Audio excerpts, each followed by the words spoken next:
So, thank you so much everybody for spending your time with us today. What I'm going to do is going through a bit about my background and what I've been doing the last, can I kick off around 2012 I think, but let's talk about a couple of facts about me first. So the major one, the reason why I've been invited today is because I'm dyslexic. I'm neurodiverse and that's part of my identity. I live here in Cambridge. I have been living here in Cambridge since 2003, but I was born and grew up in London. I left school with 11 GCSEs. I took a very long route to university, which I will discuss through this talk today. And in 2012, I was a student here. I graduated with a BA Honours in photography. If I could be anywhere right now, I'd be eating sushi in Tokyo because I love sushi, and I think Japan is an amazing place as well. So I thought what would be a cool thing to do is actually share with you what kind of work Wilcox Collective, my company, does. And we're going to just play this short video.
So that's a bit about what we do as the collective. We do video and photography content for businesses.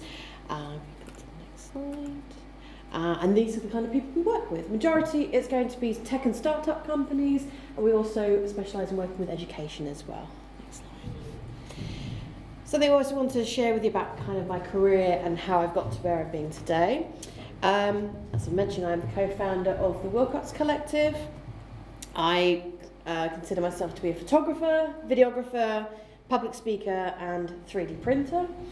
I'm the author of 2 books. Whilst I studied here, we had the opportunity to do modules on creating books, and those 2 came out of that. My photography has been published over 25 times, nationally and internationally. It's probably a lot more than that, but I have experience with having my content published in a varied print and online.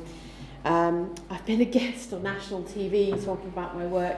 Probably the best thing I've ever done in my life was to be on ITV's This Morning, and this was just after I finished here as well, talking about my final major project, so that was the most surreal thing, being on live TV. And as to date, our business is 6 years old, so we've been going for 6 years now, which I'm really proud about. And to finalise that as well, I've had 5 exhibitions, and being Anglia Ruskin actually enabled us to have an exhibition at the Ruskin Gallery, which was a fantastic culmination of the time I had here. What I thought we'd do today is teach you a little bit of new vocabulary. And this vocabulary will be really useful for you to understand through the talk, and it will be enlightened for you to have. So the first bit, and it's a bit of a gift, you'll notice there's a theme of gifts running through my profiles as well, so you'll see quite a few of those. Entrepreneur. What is an entrepreneur? Oxford English Dictionary states at a person who organises and manages any enterprise, especially a business, focusing on the ideas of being risk averse and aware, having initiative and things like that. That's going to be an interesting one if you're not sure about what an entrepreneur was. Neurodivergent. Oh, I love these words. So retaining to or showing atypical neurological behaviour and development as an autism spectrum or dyslexia. Can also be known as ND, so you might see it around as ND. Neurodiverse, so we've got neurodivergent, neurodiverse. The variation and differences in neurological structure and function that exists among human beings. So it's about the differences, which I find fascinating.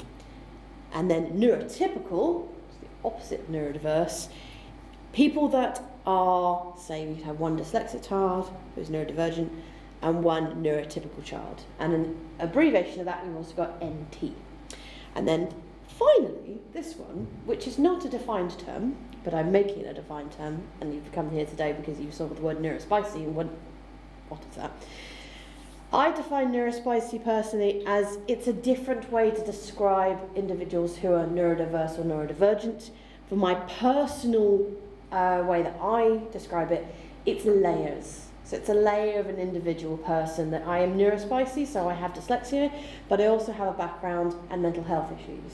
So that's my layers of being there. I thought also it would be kind of interesting to show you how my brain works. So this is when I was told, we were discussing with Beatrice, like, how do I do this talk? So where I work, our office is in Eagle Labs, we have these massive whiteboards, and I was like, right, I'm going to sit down and I'm going to just brain dump everything onto this whiteboard. On the left-hand side, we have all the different talk things. Then we kind of got into the idea of how to structure the talk. So as you can see here, I'm looking at the ideas of, I'm going to talk to you about pre-diagnosis of dyslexia, being at university, being diagnosed, and then post being an entrepreneur and how that's affected me and how my brain works in all these ways. But what I want to say today is I want you to leave here today feeling you have an understanding of expectations of what you're going to learn, is being more informed about neurodivergent brains and how they work well in partnership with entrepreneurship. An insight into myself as a female entrepreneur and a neurodiverse individual, the path of education and career, and better understanding of challenges and the way I've overcome my challenges in being neurodiverse and entrepreneur, and how you can help others who are best at this as well. So, let's go back in time and go way back to the beginning, into the years of the early 2000s. So, when I was at school, I was a different kid. I was really proud of this. I was very much, I won't, go with the herd. And I always love to tell everybody, don't be a sheep, don't be a herd, don't go with the herd. And I loved animals and I wanted to be a vet. But I was told very clearly by a teacher that I was not clever enough to be a vet, so stop thinking about that. And pretty much I did. And then I found myself being passionate about computers and IT, so I went into kind of liking computers and IT things. My major struggle at school was handwriting, very bad handwriting, reading, spelling, and maths. And I was given a basic support in this.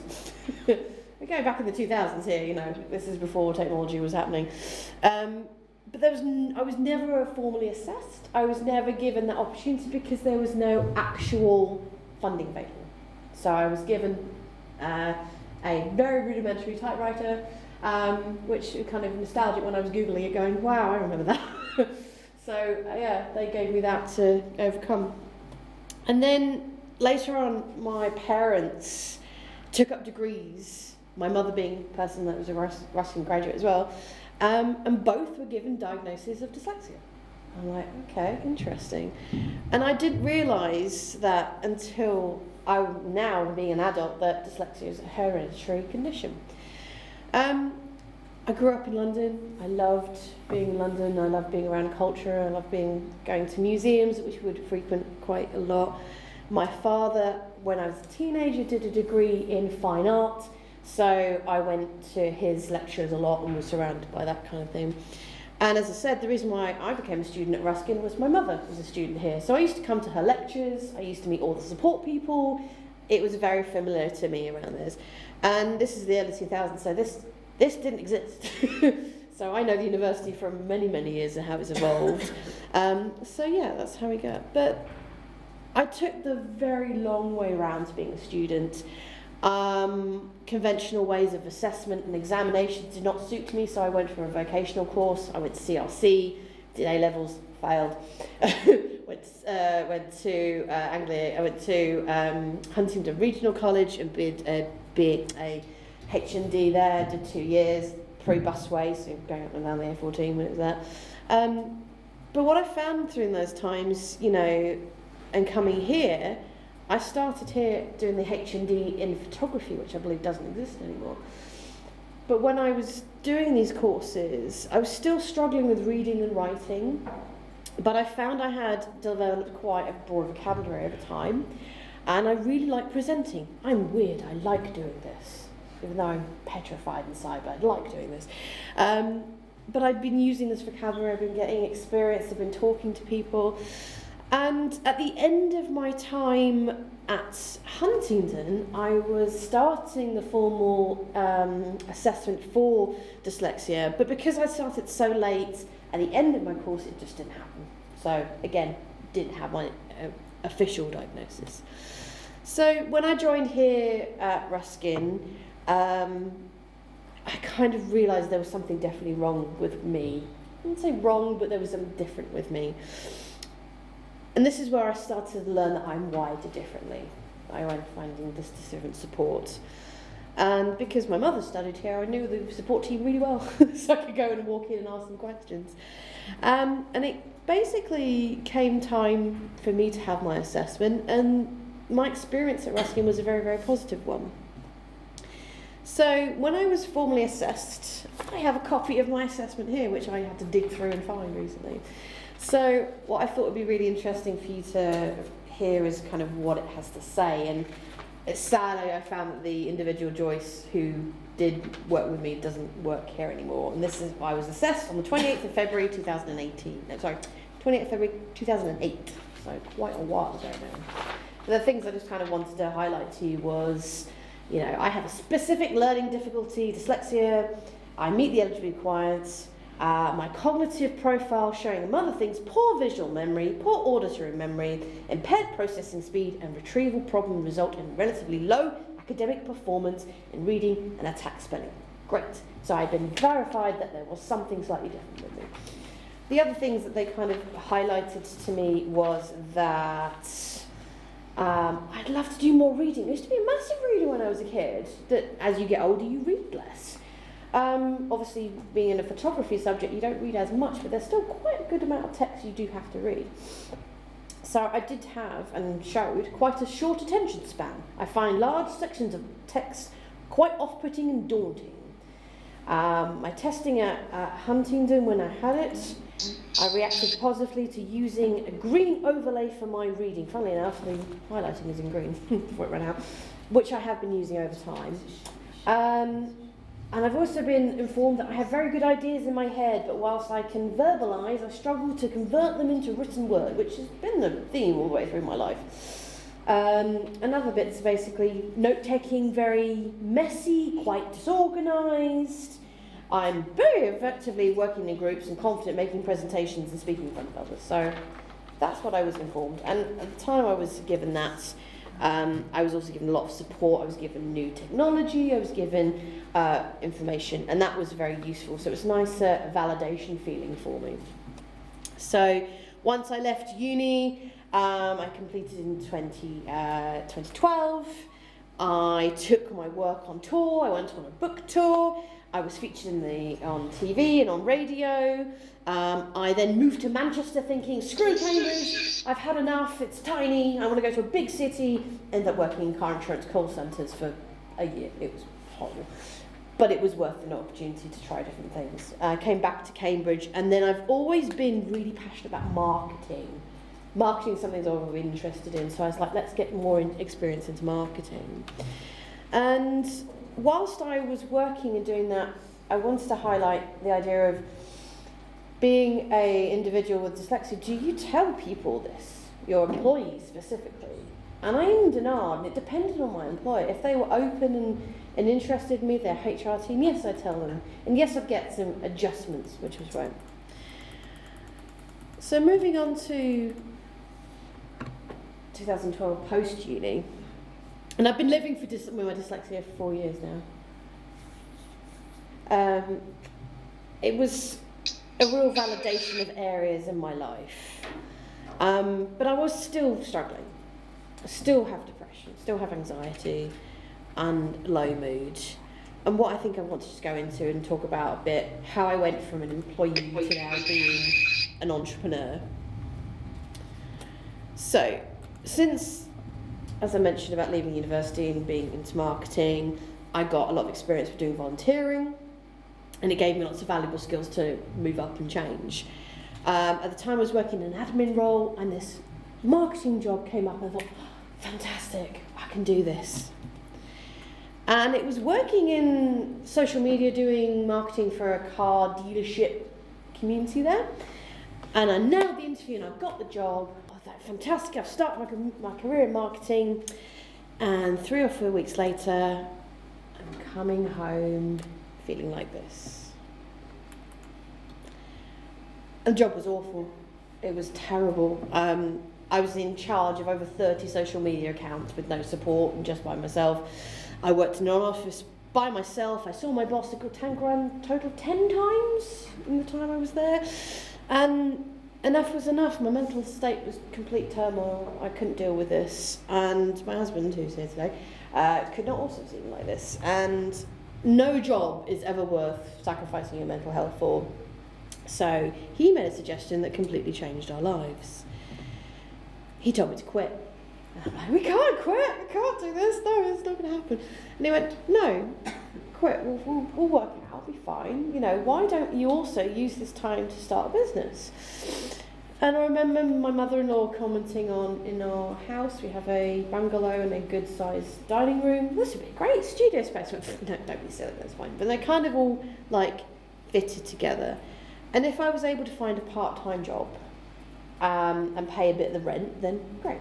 And yeah, then it began. The thing that I think I put my success to on those early times was I was really lucky to get a job working part-time at Cambridge Business Lounge with Ed Goodman. And I was hired to help him be a community manager, support the team, do events. And because I'd put myself right in the middle of a business environment, I was around other people, I was being supported, and I was learning and growing like absolutely crazy. The thing that I think was really important to mention is about community and having people around you. Just the communities that I developed was all about having freelance heroes is one that he developed. Drive the Network is another local community. Cam Creative is another fantastic. I recently had Dinky Doors come into Cambridge and do a piece for them, and then finally the Marketing Meetup, who are fantastic. Joe Glover is an amazing guy. So having these people around me, these networks to go and find my tribe, made this experience an even better one. Because I wanted to go into doing headshots and commercial portraits and things, I had to go get some actual content to show. So I was very lucky that I had a look around, looked at networks. Cambridge Network's massive in Cambridge, lots of the corporate community part of them, and they had a recruitment day. So I said, can I turn up and take photos? And they were very kind and let me pop up and do some. Something that's really important to us right at the beginning is about collaborations, working with others. I hadn't got much money to start the business, so I looked around and I explained, I'm trying to do this, can we collaborate, can we do this? David Orchard, who's a non-local but lives in the UK, worked on our website and collaborated around. So even right at the beginning, we started to collaborate and looking at ways that we could do this. The work that we also then took part in, we did a piece called Cheeky Selfies, and it's part of the Creative Reactions project that happens in Cambridge. They bring people together from the science world to do talks in pubs, and then they connected those scientists with artists. So we then got to work with an amazing guy called Andrew Chan, an immunologist and PhD from Cambridge University. And then what we kind of came up with is we wanted to make work out of his science and his industry. We came up with cheeky selfies. So what we did, he was fantastic and got all of his colleagues in his office to take cheek cell swabs. He then photographed them under a microscope, which look a bit like this. And then I went in and took photographs of the individuals that contributed to these cheek swabs to create complete inside-out portraits. So as you can see on these bits here, you can actually see the cheek cells in there as well. So this led me to start thinking about how I can really push boundaries and how using content and visual content creatively and differently to really show individuals' personalities as much as I could. So I've spent a lot of time going to networking events. I've been published in local press. We'd set up our home studio. It was all going really, really well. And I took every opportunity to come and talk about brand and photography and putting yourself out there. And I really set myself up quite well. So the next thing that we decided, we was going to go, right, I'm sick of working for somebody else now. I don't need to. I've got enough work coming in. And this is year 4, by the way, just to make you aware. I'd done some really random jobs in those 4 years just to keep us going. But I took the leap and I went full-time on the business. So why would I choose to be an entrepreneur? And what I'm showing you on this slide is that success is not linear. So success is very squiggly, and the dot over the I for all those good place fans here. I think the interesting thing about entrepreneurship and going into business yourself is I didn't know I had a choice. I had a choice to take employment in a world where I have to work for somebody else. I'd noticed patterns emerging when I worked for other people that I'd be super enthusiastic and really into it, and if they didn't represent or reciprocate this, I'd get bored and I'd stop caring and I would do the bare minimum. And generally being a woman as well, I'm earning a lot less than my male counterparts. I want to start a family, then I would be one of the 85% of the workforce that would leave because I couldn't afford to pay the childcare. And if I did want to pay the childcare, I'd be working to pay the childcare. It's ridiculous. Entrepreneurship gave me a choice. It gave me a choice to create a life and how I wanted to make it. This life meant obviously making choices that were bad ones, screwing up, but I show you, this slide to show it's squiggly, completely odd scenario. But it's the pure flexibility and control over my own destiny that I love. I have, and the idea that doing what I do is I can make an impact into the world. That's what entrepreneurs really do. But my impact might be just controlled or confined to Cambridge. But I'm proud of saying that being an entrepreneur has the ability that I've got that impact, and I'm proud that I've been making it and I'll continue to do so. So I've consciously made the choice to be an entrepreneur. And I've been doing it for 4 years and it's going all right. We've gone full time. Great. One of the biggest things you have to do with being an entrepreneur is uncertainty and rejection. Now, as a neurospicy person, let's double that. Even more rejection and uncertainty. And what I thought I'd share with you is how I dealt with the fear of rejection. I thrive on accountability. I have to have somebody telling me, expect this by this, and that might be in a network. It might be around people using tools and things. Outsourcing is my friend, giving other people stuff to do and getting people to do it for me. Did you know also, it might be an interesting thing, that if you are neurodiverse or expecting a diagnosis, the government have an access to work system. You can claim for support to get you into work or get you support if you're neurodiverse at work. It also works for self-employed people too. So you can claim. They also have been doing a lot around mental health as well, so if you need support with your mental health with work, they can provide that. And the final one is, over time, the impact of scariness about it loosens It's still there, though. It doesn't feel as bad, but you find ways to cope and care less about it, basically. So, we go on to recent past. In 2020, we thought it was going to be like this. It's going to be fantastic. We had a fantastic year in 2019. Myself and Alan got married. The collective was created to progress and evolve. We'd established a relationship with the summer school that had provided us constant work over a couple of years.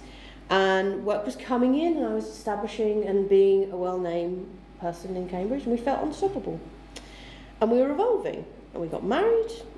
We decided to go from Jemima Willcox photography being a constant brand to being powered by the Wilcox Collective, then moving to be the Wilcox Collective.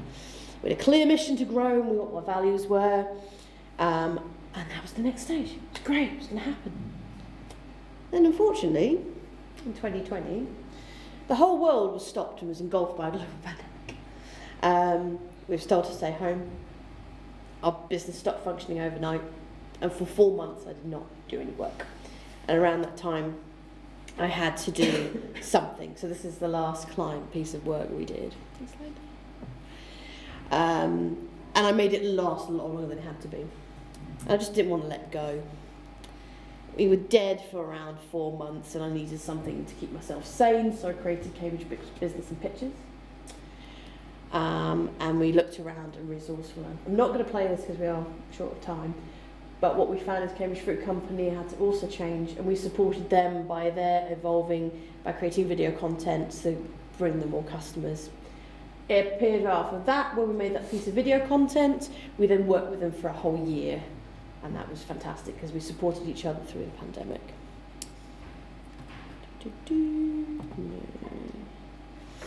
So in March 2021, we moved on from the Cambridge Fruit Company, and we grew the collective. And now we have 20 members in Cambridge, Oxford, and London. And we're based in Eagle Labs in Cambridge, and this is one of our studios. We've got a big, audacious, hairy goal that in 4 years our business is going to be 10. And what we want to do is take a 6-month sabbatical from our business and have it run by itself. So that's one of our things we want to try to do. By doing this, we need to grow. And personally, I want to do more of this. This makes me happy. I want to talk about creativity in tech and my experience about being a neurodiverse entrepreneur. So, you might want to understand what traits of an entrepreneur and how they fit in with being neurodiverse. Passion, very much associated with ADHD, dyslexic people. Risk-taking, very much an ADHD trait. Flexibility, ADHD, dyslexia. Self-confidence sometimes can be a bit lacking because past experience in school and social environments. Management skills will need some help and guidance, but once they've got there, they've got it. Networking skills, so ADHD, dyslexia, being out there, being talkative, that kind of verbal element of it all. Financial skills and management needs help, depending on that, but associated with dyslexia. And finally, grit. So some people will become resilient and determined to be successful despite change.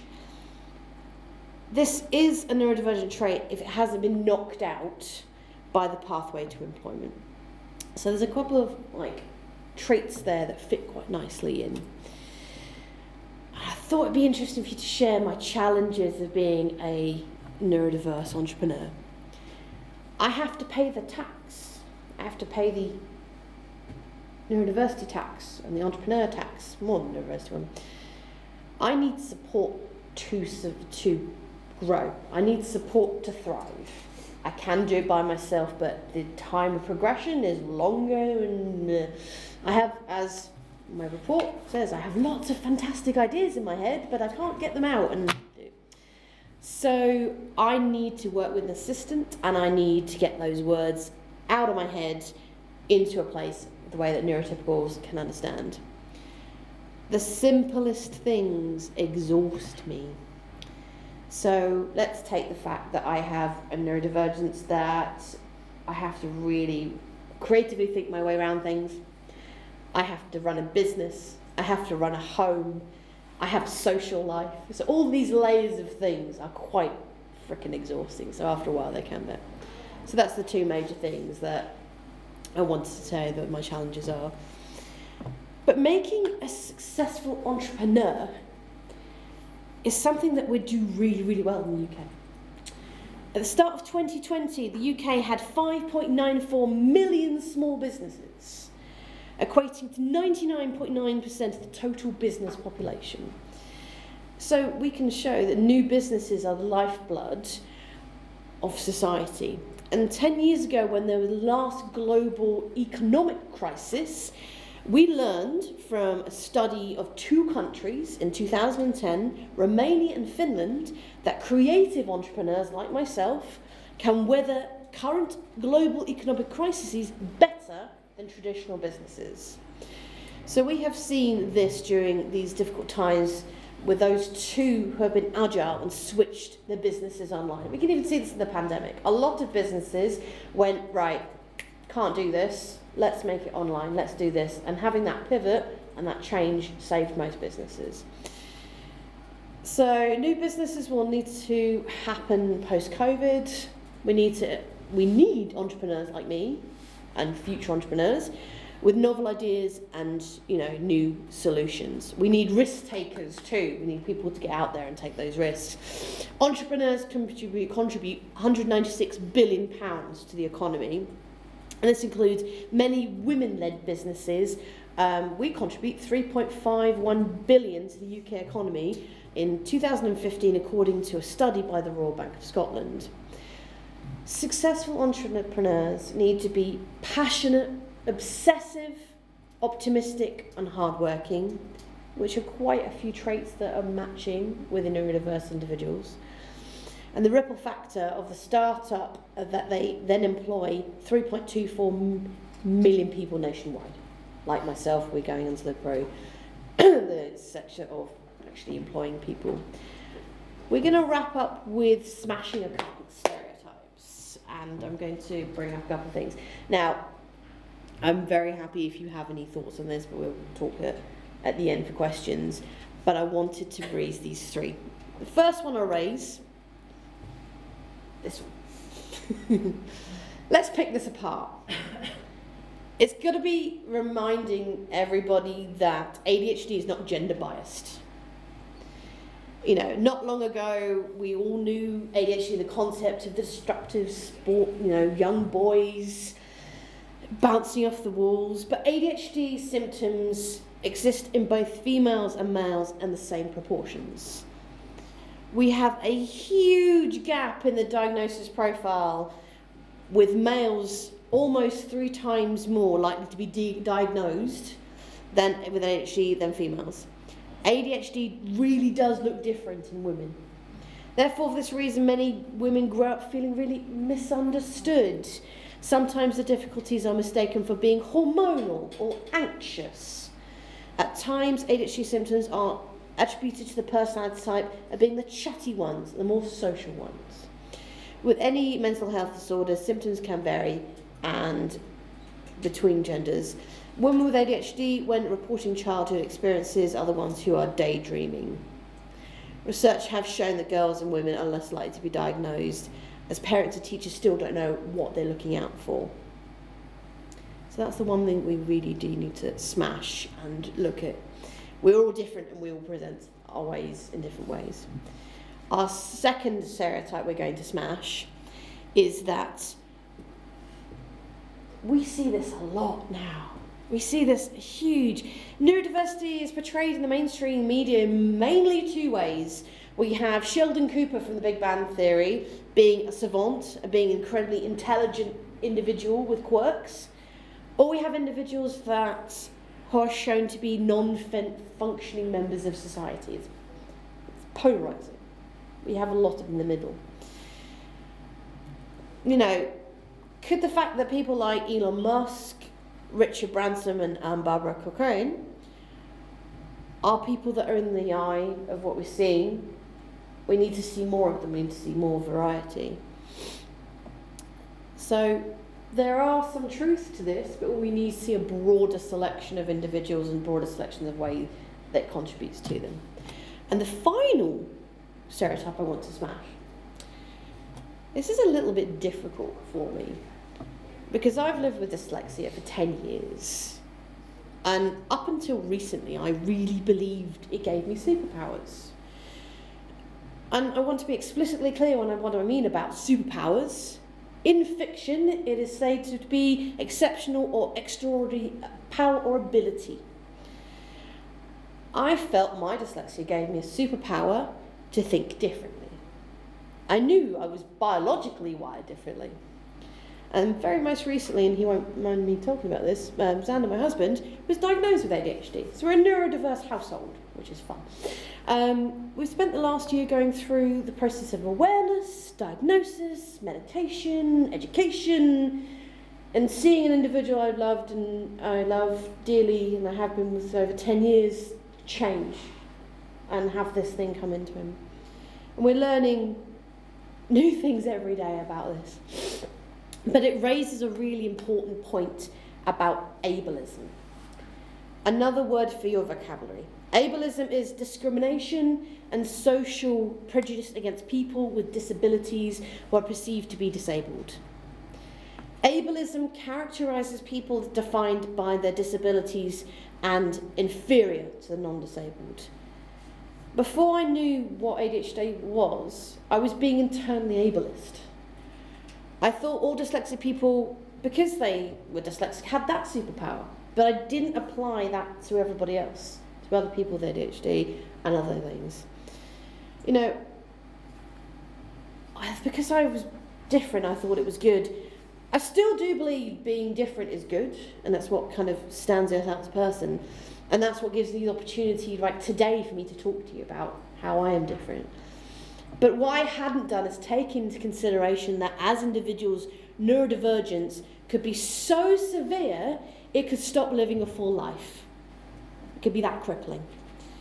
I'll be honest, I'm still working through this idea in my own head as I find my own divergence personally a superpower, but I kind of, need to be aware and conscious that other people don't.